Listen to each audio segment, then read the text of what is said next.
Okay, g'day all and welcome to another video. So today what I thought I might do is answer a question sent in by a viewer.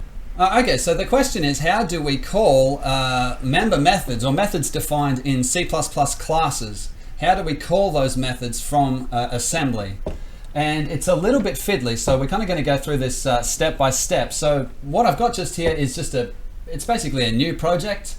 It's x64, or I've changed it to 64 bits. It's got a main file and an ASM file, but there's nothing really else in here. So what we've got to do is first of all define a class.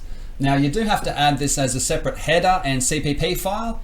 I've noticed that if you define your class directly in your main.cpp file, then the linker and the compiler, the C++ compiler, may or may not have compiled the functions that we're looking for by the time we get to assembly. So I'll add a header and I'll call it my class. Just keep it simple. Okay, and the class will be something like, well, we'll say there's a private, and we'll say it's an int I, something like that, and then we'll say there's public and set I, something like that, and we might also make get I, or int get I. Yeah, just two little methods, set I and get I. And what we're going to do is call this set I method just here from assembly. Hopefully, all going to plan. And then we'll use get I just to print it out from the main method. Okay, so the next thing that we've got to do is add the implementation file to that, or the CPP file. And let's do that now. So this is going to be called my class. And we haven't got very much to do in here. We've got include myClass.h, that's the one, and we've also got what was it, void myClass set I. And for this, what we might do is just say something really simple. So I equals 23, for example. Yeah, just set I to some number so that we can ensure that assembly did actually call the member method. And the other one that we need to define is what was it, myClass, whoops, my class get I, and that's just a getter, so we'll return I. Whoops, whoops, whoops. Okay, there we go. So that's our implementation just there, and that's our header. And now what we want to do is run this method just here from assembly. Okay, so I might make a function in my assembly. I might just call it sum function. It really doesn't make much of a difference. And p and end, and we'll save that.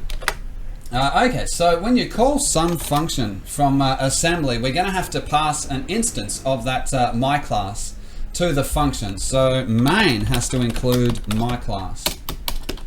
There we go, something like that. And we might make an instance of my class. I'll say my class and m. I'll just call it m for my class. And then we've got to define the assembly function, which is extern c, and it'll return void sum function. Now what we want to do here is pass a pointer to this instance, this m instance just here. We want to pass a pointer to that to assembly. And the way that we can do that, or one simple way to do that, is pass by reference. Yeah, so using the ampersand. My class ampersand m, something like that. So this is the first parameter, and remembering our C++ calling convention, or the C calling convention I should say, that first parameter just there is going to be passed as a pointer in RCX. So if we jump over here to ASM, what we should be able to do is mob things into the pointer, RCX or whatever. But we're not really interested in that. What we are interested in is calling a member method. There's a technique called name mangling that the compilers use, and the C++ compiler actually does a lot of this name mangling to enable a lot of the object-oriented mechanisms. Yeah, a lot of them are just based on the C++ compiler changing the name of your methods behind the scenes.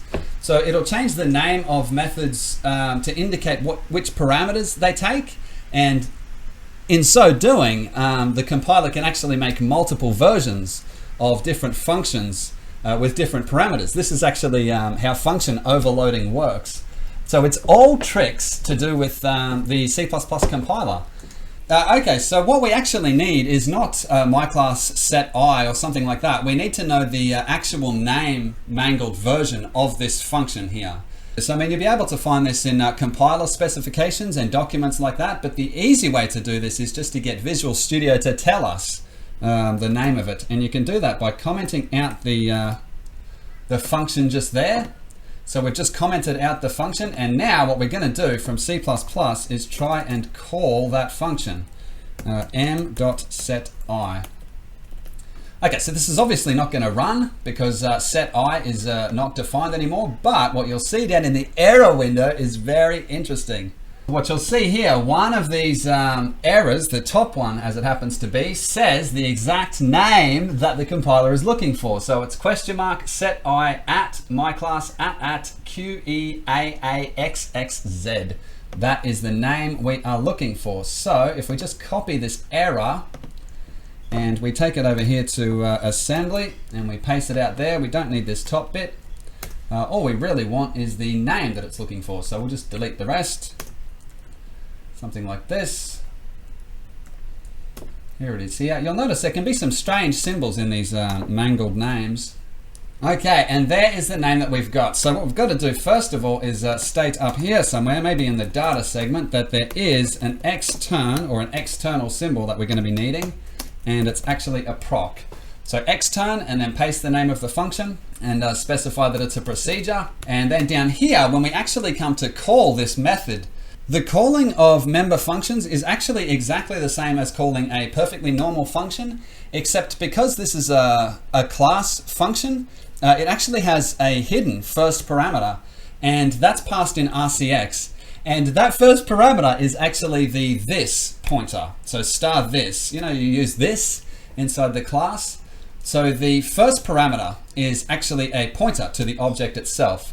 Now, the way that we happen to have set this up, when we call this function, some function, we're going to pass that pointer in M already. So it'll already be in RCX for us, which is quite nice.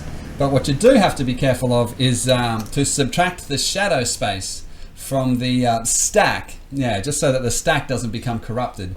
So if we just sub RSP8, maybe we can talk about shadow space at a different time, but this is where the parameter would be passed if we were using old school passing.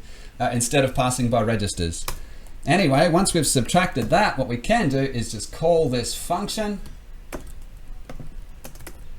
something like that, and then add RSP8, give that a bit of a save, and we'll come over here to my class and we'll make the function visible again, just so that we've actually got something to run.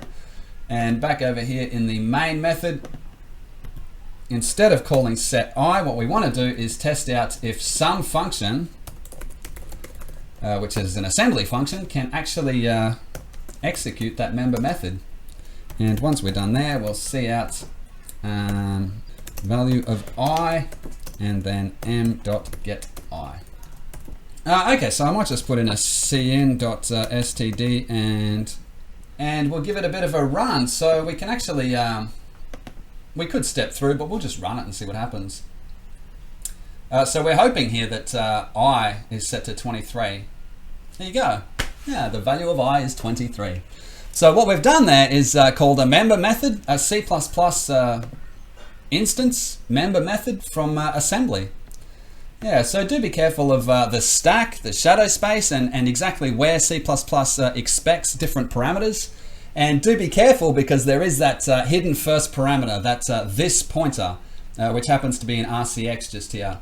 So the next parameter, if we were passing, if there was a couple of parameters in the function, the next parameter would be passed in RDX, and you would need 16 bytes of shadow space rather than 8.